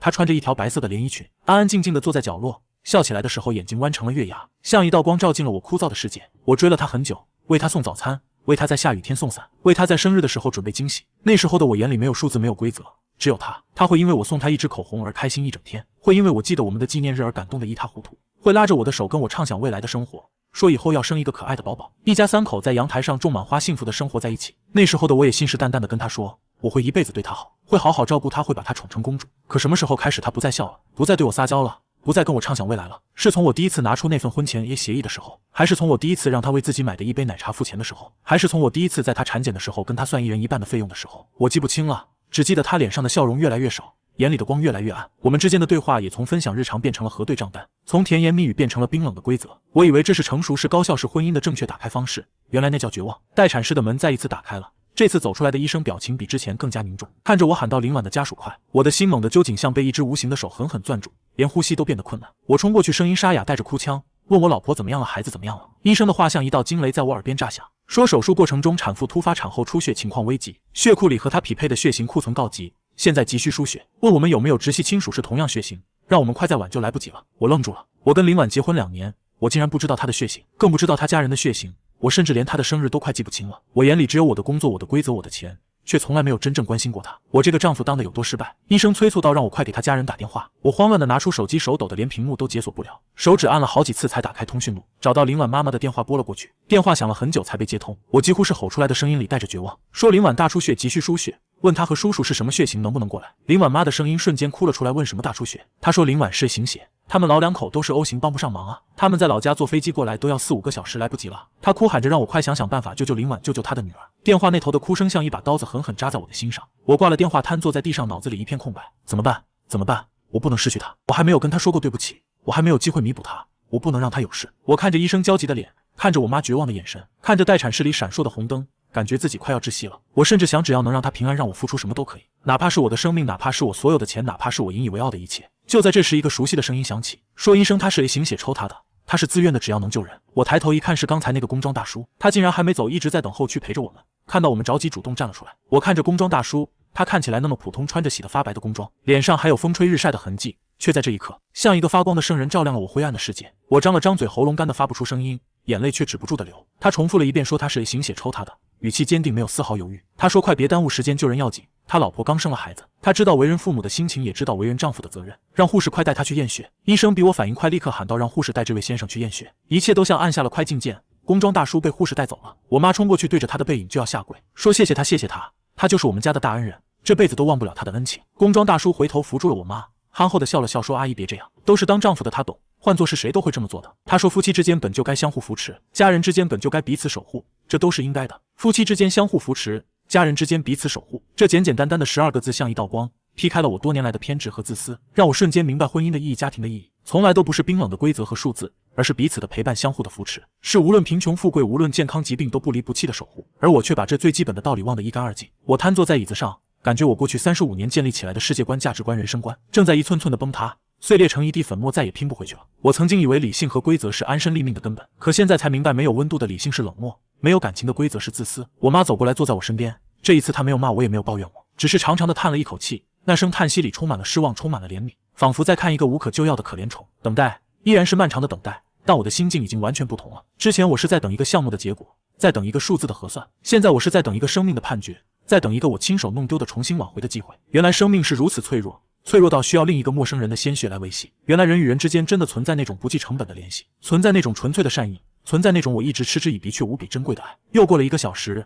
待产室的灯终于灭了，我的心跳也跟着停了一拍。门开了，一个医生走出来，摘下口罩，脸上带着疲惫，但眼神里却有了轻松的笑意。他问谁是林婉的家属，我跳了起来，冲过去，声音沙哑，带着哭腔，说我是她丈夫。几乎要跪倒在医生面前，医生的话像天籁在我耳边响起，说产妇已经脱离危险了，出血已经止住，子宫也保住了，大人和孩子都平安，让我放心，是个男孩，6斤8两，很健康，就是因为母体营养不良，稍微有点瘦弱，后续好好照顾就行。平安，都平安。我反复咀嚼着这2个字，感觉比我签下千万的风控合同还要让人安心，还要让人激动，眼泪不受控制的流了下来。这一次是喜悦的泪，是庆幸的泪，也是悔恨的泪。我瘫坐在地上，捂着脸，哭得像个孩子。所有的压力，所有的恐慌，所有的悔恨都在这一刻随着眼泪宣泄出来。我妈拉着医生的手，语无伦次的道谢，脸上的泪水和笑容交织在一起，像一个孩子。医生说产妇现在需要转到 ICU 观察24小时，孩子已经送到新生儿观察室了，让我们可以先去看看孩子。他还说那位献血的先生献了400cc 血，现在需要休息，让我们家属好好感谢一下人家。我点点头，脑子还是猛得像做梦一样。直到我跟着护士走到新生儿观察室，隔着一层厚厚的玻璃看到了那个小小的生命，我才真正意识到一切都是真的。我的孩子出生了，他躺在一个小小的保温箱里，闭着眼睛睡得很安详，皮肤皱巴巴的像个小老头，小手蜷缩着，偶尔动一下，嘴巴微微张着，可爱的让人心疼。这就是我的孩子，我曾经的育儿成本，我曾经的风控项目。可此刻我看着他，心里却没有任何关于成本和收益的想法，只有满满的柔软和心疼，只想好好保护他，好好爱他，不让他受一点委屈，只想用余生所有的时间去弥补他和他的妈妈。我妈已经隔着玻璃哭成了泪人，说她的大孙子真好真好，以后奶奶一定好好照顾他，好好照顾他妈妈。我看了一会儿，转身离开。我得去找那个人，那个救了我妻子性命的大恩人，那个让我重新认识自己，重新认识世界的工装大叔。我在医院的休息室里找到了他，他躺在床上，脸色有些苍白，他的老婆正端着一杯红糖水，一口一口的喂他，脸上满是心疼，却也带着骄傲。看到我进来，他们都愣了一下。我走到床边，深深的鞠了一躬，腰弯得很低，很久都没有直起来。我说大哥，谢谢你，谢谢你救了我老婆的命，这份恩情我这辈子都忘不了，他就是我们家的大恩人，这是我这辈子最真诚的一句谢谢，发自肺腑，毫无杂质。工装大叔想坐起来，被他妻子按住了，说让他别动，好好休息，刚献了血，不能乱动。他妻子嗔怪地看了他一眼，然后对我笑了笑，说她老公就是这个热心肠，见不得别人有难，问我太太没事了吧，孩子也平安吧。我连忙说脱离危险了，平安了，生了个男孩，6斤8两，很健康，心里的感激溢于言表。我说这次真的太谢谢他了，要是没有他，我真的不知道该怎么办了。工装大叔笑了，脸上的疲惫也消散了不少，说那就好，那就好，平安就好。他说都是当爹的人了，以后好好对老婆，好好照顾孩子，夫妻之间别太计较，钱没了可以再赚，感情没了就什么都没了。我用力点头说我知道了，我以后一定会好好对他，再也不会跟他算那些糊涂账了，再也不会让他受委屈了。我从口袋里掏出钱包，拿出了我所有的现金，大概有几万块，又拿出我的银行卡递到他面前。我说这是我的一点心意，请他务必收下，不算什么，只是想表达我的感激之情。密码是6个0，让他随便用，这是我唯一能想到的表达感谢的方式。用钱，因为我这辈子除了钱好像什么都不会了。工装大叔愣住了，他的妻子也愣住了，然后工装大叔笑了，他把我的手推了回去，摇了摇头，语气平静却很有力。他问我这是干什么，我急切地说这是感谢费，我不能让他白白献血，白白帮忙，这是他应得的，我只想用这种方式弥补我的愧疚。他打断我，看着我，眼神清澈而坚定，说这不是交易兄弟。他说他救我太太不是为了钱，只是因为他也是一个丈夫，一个父亲。他知道看着自己的亲人在生死线上挣扎是什么滋味，他只是做了他觉得该做的事，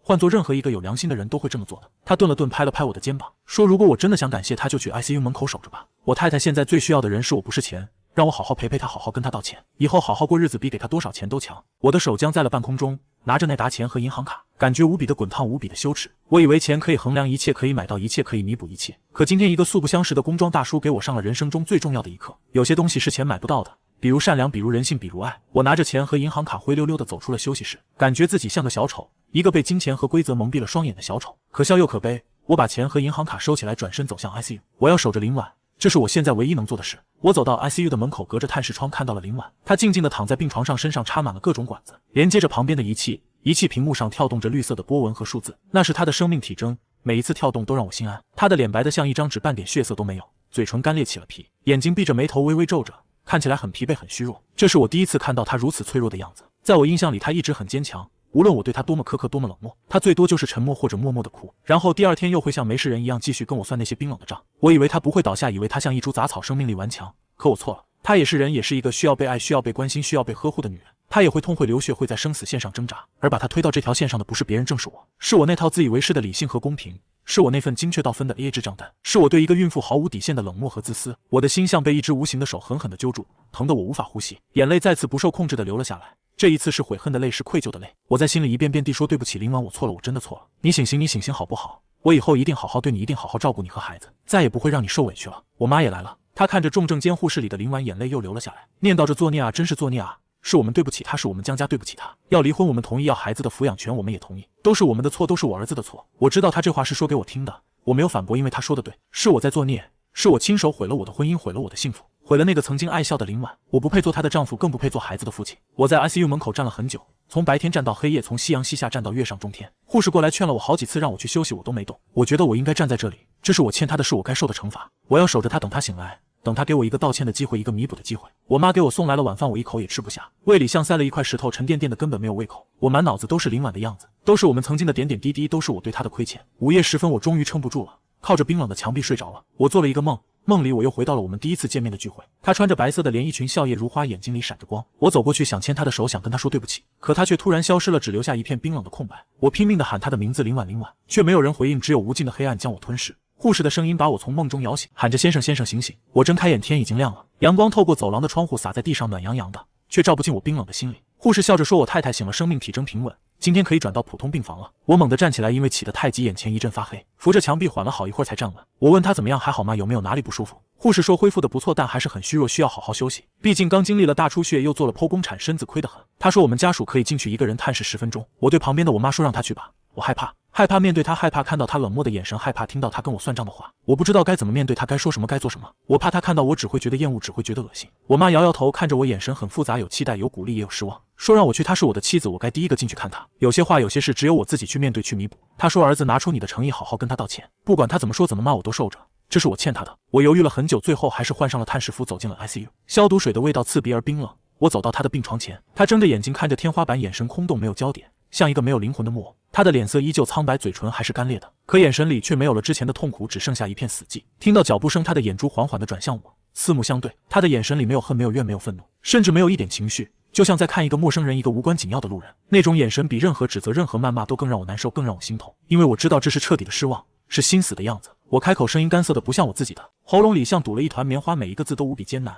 我说你醒了。他没有回答，只是静静地看着我，一言不发，眼神里没有丝毫波澜。我又问感觉怎么样，有没有哪里不舒服？要是疼的话跟我说，我去叫医生，我给他按镇痛泵好不好？小心翼翼的像一个做错事的孩子，生怕惹他生气，生怕他再次闭上眼睛不再看我。他还是不说话，依旧静静地看着我，眼神空洞，没有一丝温度。我们就这样沉默着，房间里只剩下仪器滴滴的声响，每一声都像敲在我的心上，敲得我生疼。我不知道过了多久，10分钟像一个世纪那么漫长。护士进来提醒我探视时间到了，我站起身准备离开的时候，他终于开口了。他的声音很轻很沙哑，像2张砂纸在互相摩擦，一字一句清晰地传进我的耳朵里。他说，我的孩子呢？我的孩子呢？他问的是他的孩子，而不是我们的孩子。仅仅5个字，像一把钝刀在慢慢地割我的肉，割我的心，疼得我无法呼吸。我知道在他心里，我已经不配做这个孩子的父亲，不配和他一起拥有这个孩子，拥有这个家。我亲手毁了他对我的所有期待，毁了我们之间所有的羁绊。现在我连跟他共享孩子父亲这个身份的资格都没有了。我强忍着心里的酸涩和愧疚，低声说他很好，是个男孩，6斤8两，很健康，在新生儿科的保温箱里一切都好，就是稍微有点瘦弱。医生说后续好好补补就好了，让他放心。他应了一声哦，语气平淡，没有丝毫波澜，然后又闭上了眼睛，再也没有看我一眼，好像我只是一个多余的空气，好像他醒来只是为了确认孩子的安全，确认完了我就没有任何存在的意义了。我走出 ICU， 脱下探视服，感觉浑身冰冷，从里到外都凉透了。他对我的态度比我想象中任何一种情况都要糟糕，争吵、谩骂、指责，甚至打我骂我都能接受，唯独这种彻底的无视，这种从骨子里的疏离，让我觉得我们之间真的完了，再也回不去了。上午林婉被转到了高级单人病房，这是我特意安排的。病房很宽敞很安静，有独立的卫生间和会客区，还有一张陪护床。我想用这种方式或许可以弥补一点我的亏欠，或许可以让他感受到我真的知道错了，我真的想弥补他。我妈看着病房的账单咂了咂嘴，说1天5000，问我可真舍得，早干嘛去了？要是早点对他好点，他也不会受这么多罪。他的话里带着明显的嘲讽，我没有理他，把所有的手续都办好，把他从前欠我的那些债务都偷偷的在心里一笔勾销了。那些钱那些数字在生命面前，在爱面前根本一文不值。我现在所做的一切都不是为了别的，只是为了赎罪，赎我曾经的冷漠和自私。我妈去给林婉熬汤了，用的是她带来的土鸡，熬了整整4个小时，熬得浓浓的。她说要给林婉补补身子，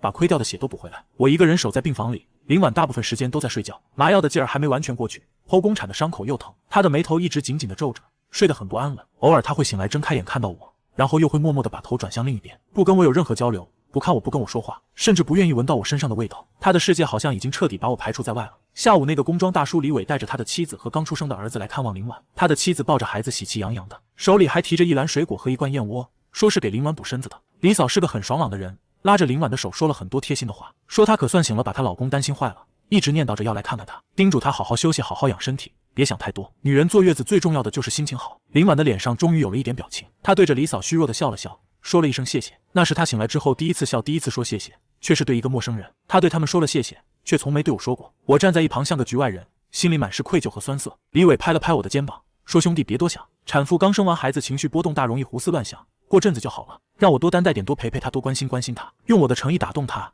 女人的心都是软的。她在安慰我，可我却觉得更难堪更愧疚。连一个陌生人都知道要多关心自己的妻子，而我这个丈夫却连最基本的关心都做不到，甚至把她逼到了生死关头。送走他们，病房里又恢复了死寂。我给她倒了一杯温水，用棉签小心翼翼地湿润着她干裂的嘴唇。她没有拒绝，也没有感谢，只是默默地承受着，仿佛我是一个没有感情的护工，一个陌生的服务员。她突然开口叫了我的名字，这是她醒来之后第一次叫我的名字。我的心里燃起一丝微弱的希望，以为她终于愿意跟我说话了，以为她终于肯给我一个机会了。我赶紧应道说我在，凑到她床边，眼睛紧紧地盯着她，生怕错过她的每一个表情每一句话。她问那个李伟我给他钱了吗？眼神依旧平淡，没有丝毫情绪，好像只是在问一件无关紧要的小事。我的心脏猛地一缩，像被针扎了一下。他为什么会问这个？他也觉得那份恩情是可以用钱来衡量的吗？还是说他在用这种方式提醒我，我们之间除了交易，除了钱什么都没有了？我艰难地说我给了他没药，声音沙哑，心里的希望一点点破灭。他应了一声后停顿了一下，又说那让我记一下。我很不解，心里的酸涩越来越浓，问他记什么？他说记下来，我们欠他一条命，语气很轻却很坚定。他说这笔账没办法用钱算，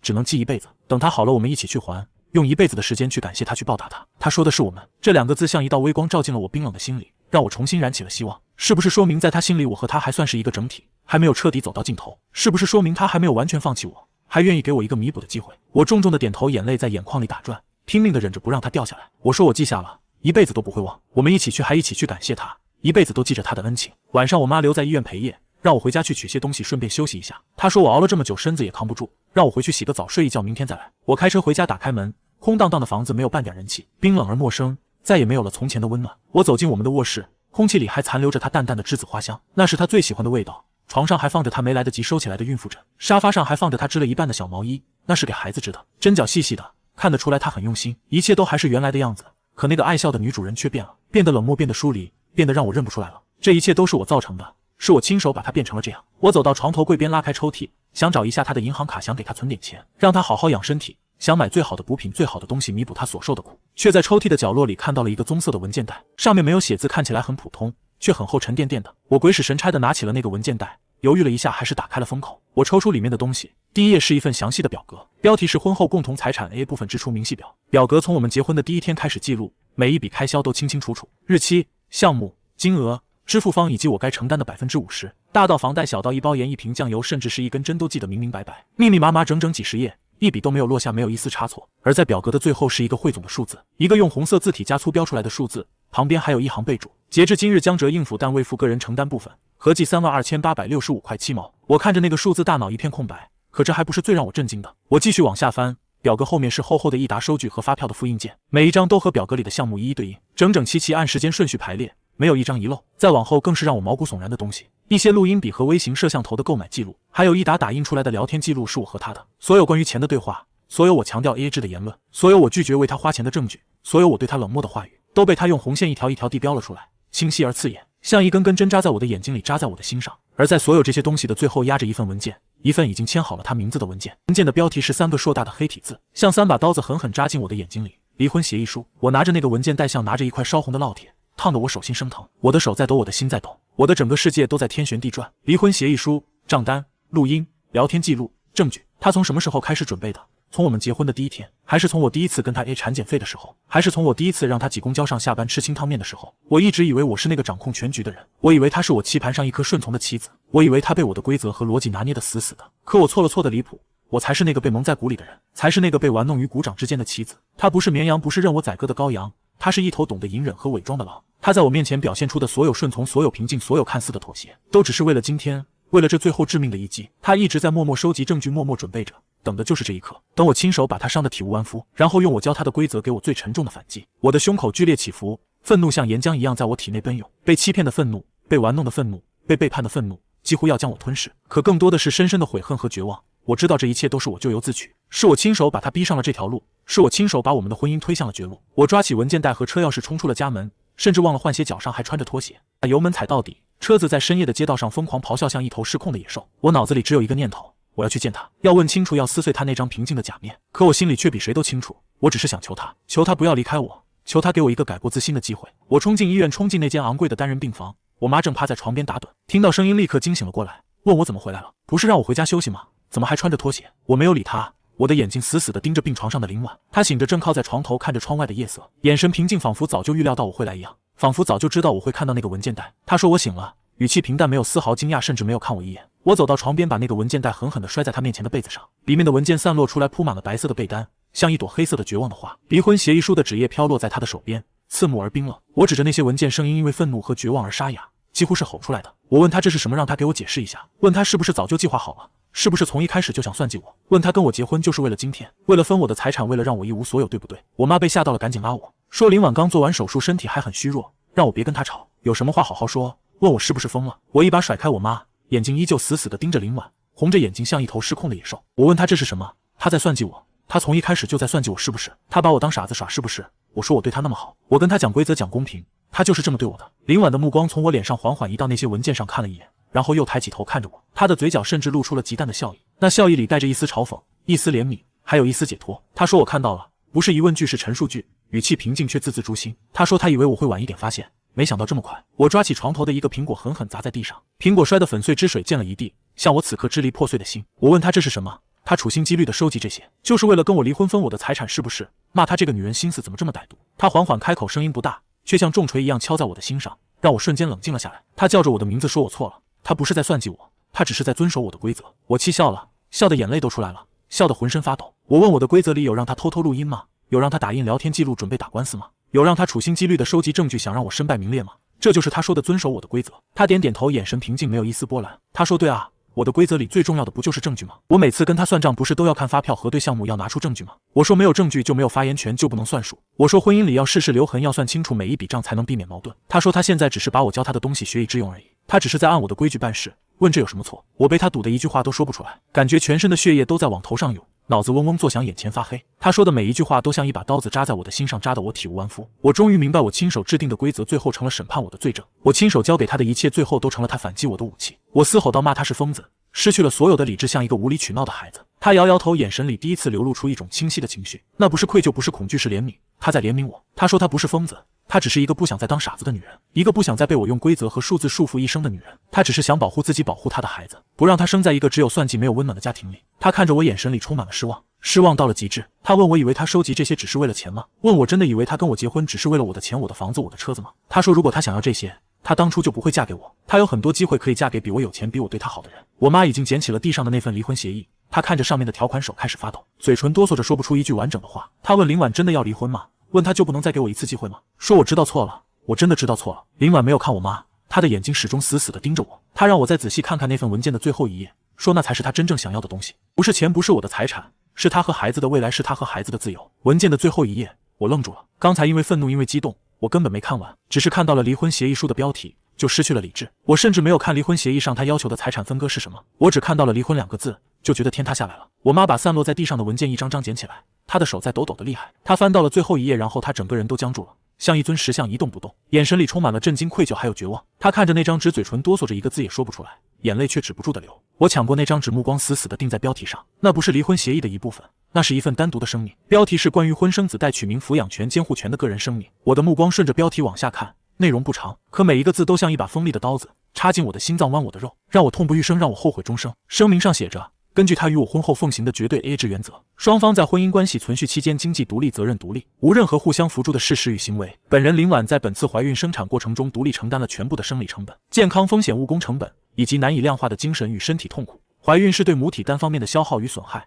生产过程更是闯过生死的考验。在这一过程中，我并未承担任何对等的生理风险与成本，甚至在生死关头仍在计较费用分摊，从未尽到作为丈夫和准父亲的责任与义务。基于公平原则，既然成本由他一人承担，那么因此产生的结果即婚生子，其所有权、监护权、抚养权也应100%归他个人所有。我作为精子的提供方，仅完成了生物学上的前置步骤，并未参与核心的孕育与生产环节，因此不享有对最终孩子的抚养权与监护权。特此声明，并附上由李律师事务所出具的关于此项权益主张的法律支持意见书。我看着那份声明，感觉自己浑身的血都凉透了，血液仿佛凝固了，再也流动不起来。我踉跄着后退一步，靠在墙壁上滑坐在地上，手里紧紧地攥着那张纸，指节泛白，纸张被我攥得皱巴巴的，像我此刻支离破碎的心。这是什么歪理？孩子是商品吗？是产品吗？还能用成本来计算所有权？还能分什么孕育与生产环节？他是我的孩子，是江家的骨肉，是我和他的孩子，他凭什么想一个人站着？我把那张纸揉成一团，狠狠地砸向他，嘶吼道：问他是不是疯了？是不是生孩子把脑子生坏了？孩子是我们的，是我们两个人的，是江家的种，他凭什么想一个人站着？我说这是违法的，法律规定了孩子是夫妻双方的，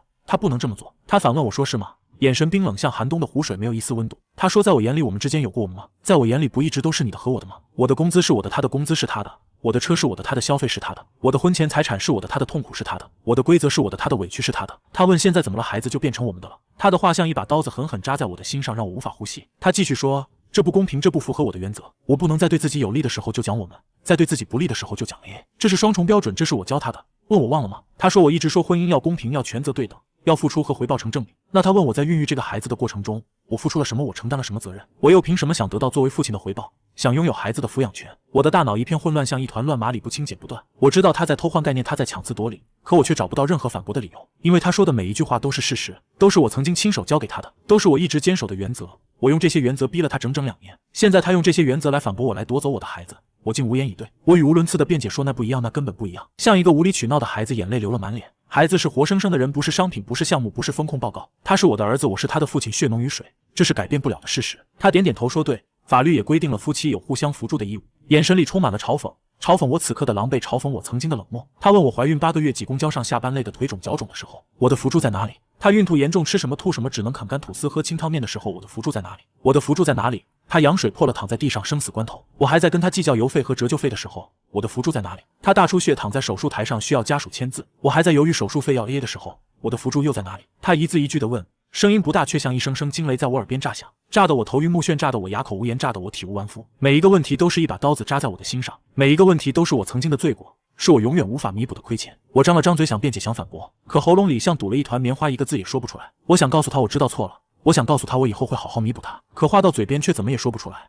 因为我知道一切都晚了，我对他的伤害已经造成了，再也无法挽回了。我妈已经瘫坐在了地上，捂着脸泣不成声，嘴里反复念叨着作孽啊作孽啊，是我们对不起你林婉，是我们江家对不起你。他说要离婚我们同意，要孩子的抚养权我们也同意，都是我们的错，都是我儿子的错。林婉的目光重新落回我身上，一字一句清晰而决绝，向法官宣读最后的判决。他说所以从法律和道义上，我已经率先放弃了作为丈夫的义务，放弃了作为父亲的责任。他问我凭什么还想享受作为父亲的权利，凭什么拥有孩子的抚养权。他抬手指了指散落一地的文件，说他的律师会向法庭证明我长期对他进行经济控制和精神虐待，我在婚姻里的冷漠和自私已经到了非人的地步。他说我这样的人根本没有资格做父亲，不配拥有孩子的抚养权，甚至不配靠近他的孩子。李律师事务所，我喃喃地念着这个名字，浑身发冷。这个名字我早有耳闻，是本市最有名的离婚家事律所，专门处理高端婚姻纠纷，以证据扎实、逻辑缜密著称，业内人称婚姻底线守护者。凡是他们接手的抚养权案件，几乎从无败绩。我曾经在工作中跟他们打过交道，却没想到有一天他们会成为刺向我的利刃。我的声音在发抖，连牙齿都在打颤，心里的绝望越来越浓。我问他什么时候找的律师，他的回答平静的没有一丝波澜，仿佛在说一件无关紧要的小事。他说在我第一次让他为产检费转我930块，还让他拍发票给我核对项目的时候，那天从医院出来他就去了李律师事务所，从那天起他就开始记录我对他的每一次冷漠，每一次算计，每一次伤害。8个月，他竟然隐忍了8个月。从产检费 AA 的那一刻起，我就掉进了他用我的规则制成的网里，而我却沾沾自喜，以为自己掌控了一切，以为自己是婚姻里的赢家。可笑，真是太可笑了。我才是那个最大的傻子，被自己的规则困住，被自己的自私蒙蔽，最后输得一无所有。我感觉自己像被抽空了所有力气，顺着冰冷的墙壁缓缓滑倒在地，双手撑着地面，指节泛白，却撑不起一丝一毫的体面。我看着病床上的林婉，她依旧平静地靠在床头，眼神里没有一丝波澜，仿佛眼前的一切都与她无关。完了，一切都完了。他不是一时冲动，不是产后情绪失控，他是处心积虑，步步为营，布了整整8个月的局，而我就是那个跳进去的傻子，还在为自己的理性和原则沾沾自喜，还以为自己把婚姻经营得很好。我猛地抬头抓住最后一根救命稻草，嘶吼道：说我不同意离婚，我绝对不同意，只要我不签字他就离不了，法院也不会判的，我不会让他带走我的孩子，他是我的儿子，是江家的种。林婉看着我，眼神里充满了失望，那失望像潮水将我淹没，让我喘不过气。他说事到如今我还在说这种幼稚的话，分居2年法院一样可以判离，更何况他手里有足够的证据，证明我们的感情已经完全破裂，证明我存在婚内过错。问我觉得法官会信我还是信这些铁证？他的手指划过散落的聊天记录、录音截图、消费明细，每一样都是我曾经冷漠的证明，如今都成了审判我的罪证。这些证据像一座座大山压在我的心上，让我无法呼吸，让我彻底绝望。痛苦地抓着自己的头发，头皮被扯得生疼，眼泪混着鼻涕流了一脸狼狈不堪，再也没有了从前金融精英的体面。我问他为什么？我们之间一定要走到这一步吗？我说我知道错了，我真的知道错了，让他给我一次机会好不好？我求他了，给我一次机会。我跪着爬到床边想抓住他的手，他却轻轻避开了。我的手扑了个空撑在床单上，冰凉的触感从指尖传到心底，让我彻底心死。我哭得像个孩子，35年来我从未如此失态，从未如此卑微。我说我错了，林婉，我真的错了，我不该跟他算得那么清，不该让她怀孕了还挤公交，不该让她吃清汤面，不该在她生死关头还想着钱。我错了，我真的错了，让她原谅我这一次好不好？我说我们不 AA 了，以后家里所有的钱都归他管，我的工资卡、银行卡，所有的财产都转到他名下，房子也加他的名字，我什么都听他的，他让我做什么我就做什么。我辞职，我好好照顾他和孩子，我们重新开始好不好？我求他了，让他别离开我，别带走我的孩子。我把所有能想到的条件都抛出来，像一个乞讨者祈求他的原谅，祈求他给我一个重新做人的机会，祈求他不要带走我的孩子。我知道我现在说的一切都太晚了，可我还是想试试，哪怕只有一丝希望，我也不想放弃。可他只是静静地看着我，眼神里半点动容都没有，像看一个陌生人，一个无关紧要的路人。他的平静比任何指责、任何谩骂都更让我难受，更让我绝望。他轻轻地说，声音很淡，却像一把刀刺穿了我最后的希望。他叫着我的名字，说我还是不懂，这从来都不是钱的问题。他说他要的从来不是我的工资卡，不是我的房子，不是我的钱，他要的是在她怀孕难受的时候我能递一杯温水，在她挤公交累的时候我能说一句心疼，在她生死关头的时候我能放下所有算计，只想着她平安。他要的是一个丈夫的关心，一个男人的担当，一个家的温暖。他说可这些我从来都给不了他，因为我的世界里只有交易，只有成本，只有收益，只有我的规则，没有心，没有爱，没有人情味。我把婚姻当成了风控项目，把它当成了合作方，把孩子当成了育儿成本。我永远都不会明白，家的意义从来都不是算出来的，而是用心暖出来的。他的声音很轻，却字字砸在我心上，像重锤敲碎了我最后一点侥幸。他说他等过我，他等我在他孕吐到虚脱时能说一句别硬扛，等我在他挤公交腿肿时能主动说我送你，等我在他为产检费精打细算时能说一句钱我来出。可他等了8个月，等到的只有账单规则和我的冷漠。他说他不是没有给过我机会，是我自己一次次推开了他。他闭上眼，深吸一口气，再睁开时眼里只剩决绝。他说所以别再说什么重新开始，我们之间早就没有退路了。说着按下了床头的呼叫铃，清脆的铃声在病房里响起，格外刺耳。很快护士推门进来问有什么需要。林婉指着我，语气平静却没有一丝转圜的余地，说请让他出去，他现在需要休息，不想被无关的人打扰。无关的人，这4个字像一把冰锥刺穿了我的心脏，让我瞬间失去了所有力气。我看着他苍白却坚定的脸，知道他是真的不会再给我任何机会了。护士走到我身边，公式化的说，先生请您离开。我死死地抓住床沿，指甲几乎嵌进木质床板里，喊着让他再给我一次机会，最后一次。我说我真的会改的，我会学着心疼他，学着照顾孩子，我会把所有的规则都扔掉，我只要他和孩子。他闭上了眼睛，不再看我，也不再说一句话，仿佛我只是空气。他说把他赶出去。2个护士上前架起我的胳膊，将我往外拖。我妈也走过来拉着我，哭着说，儿子我们走吧，别在这丢人了，让他好好休息吧。他说是我们对不起他，我们不该逼他，不该让他受这么多苦。我被他们连拉带拽地拖出病房，那扇门在我身后重重关上，发出砰的一声巨响，像一道无法逾越的鸿沟，隔绝了我和他，隔绝了我和我的孩子，隔绝了我曾经拥有过的一切温暖。我瘫倒在走廊冰冷的地面上，看着那扇紧闭的门，眼泪汹涌而出，喉咙里发出压抑的呜咽声。35年的人生里，我从未如此狼狈，如此绝望。我赢了所有的风控项目，赢了职场上的尔虞我诈，却输了婚姻，输了爱人，输了孩子，输得一败涂地。就在这时，我的手机震动了一下，是一封新邮件。发件人显示李律师事务所王律师。我颤抖着手点开邮件，正文只有一句话，附带一张图片，上面写着江哲先生，现正式通知你，我方已向法院提交诉前财产保全申请书，你的所有银行账户、证券资产、名下房产及车辆将在24小时内依法冻结，特此通知。图片里是那份申请书的扫描件，鲜红的律所公章刺得我眼睛生疼。财产保全、冻结，这些我在工作中无数次用来约束别人的手段，如今却精准地落在了我自己身上。我亲手建立的规则体系，最终成了埋葬我自己的坟墓。我坐在走廊的地面上，像一具被抽走了灵魂的躯壳。手机屏幕的光映着我惨白的脸，上面的每一个字都像一把锤子反复砸在我心上。我颤抖着点开手机银行，输入密码，屏幕上跳出一行醒目的红字：